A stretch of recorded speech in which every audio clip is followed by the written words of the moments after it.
Hey everyone. If you spent any time in church, you've probably heard the statement that we are in but not of the world. And it's a good chance this comes from John 17, where Jesus is saying, I have given them your word. He's praying to God and says, and the world has hated them because they are not of the world, just as I am not of the world.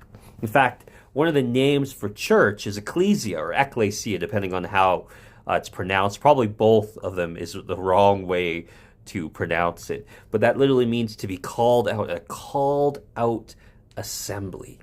But we cannot lose that when we talk about being in but not of the world, that somehow it's us separating ourselves from the world and closing our eyes to the world and plugging our ears to not see or hear what's going on in the world. I don't think it's so much that we are called out to stay out. And perhaps we could change the phrase, not of in but not of the world, but instead we speak of not being of the world, but sent into the world. You see, if John 17, if we continue to read past verse 14, it says, I do not ask that you take them out of the world, but that you keep them from the evil one. Jesus is praying for protection as we are sent into the world with the gospel message. He continues, they are not of the world, just as I am not of the world. Sanctify them in the truth.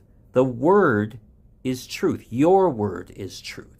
As you sent me into the world, so I have sent them into the world. And for their sake, I consecrate myself so that they would also be sanctified in truth. So perhaps a better statement is not in but not of the world, but rather not of the world, but sent into it. Called out to receive the gift of salvation, to be trained up to go back in.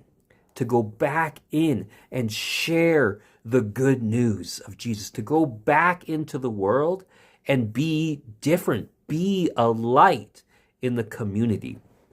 And as I was thinking of this, I thought it's kind of like when, and perhaps you've been in this situation where a teacher will ask a student to come forward to be used as an illustration or to help teach something. Maybe it's a math question on the board, or more often it'd be, a gym teacher, in my case, that would be calling a student forward to try to teach a lesson and using them as the example and teaching the rest of the class what it is that they're trying to learn.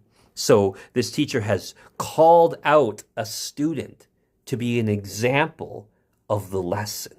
And much like what God did for Abraham, where he said that Abraham and Abraham's descendants had been called out for a purpose, to be an example of what it means to be in relationship with God, what it means to have God in their life and to be blessed by him.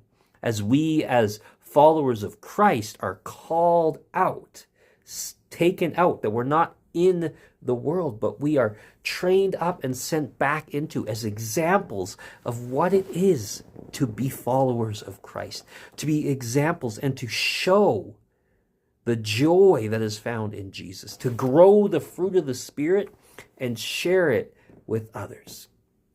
When we are told that we are not of the world, it's not that we block ourselves off from what's going on in life and in the world and in our neighbors' lives.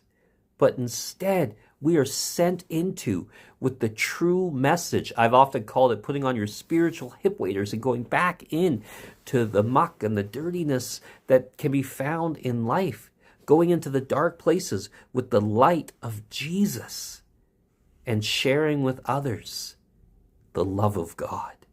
So as we continue on in life and in ministry, as we see our community as a mission field, as a place where we have been blessed by God, and now we are called to go bless others, let us not close our lives to our neighbors, but instead open them up and say that, yes, We are not of this world and sent in to it. We are sent in with a mission. This mission that we are given is to tell everyone all about Jesus, to proclaim Jesus, loving God with everything we are and loving our neighbor as ourselves. We take seriously the call to introduce people to God, to make disciples of all the nations, teaching them about Jesus and loving and having deep compassion for those that we interact with.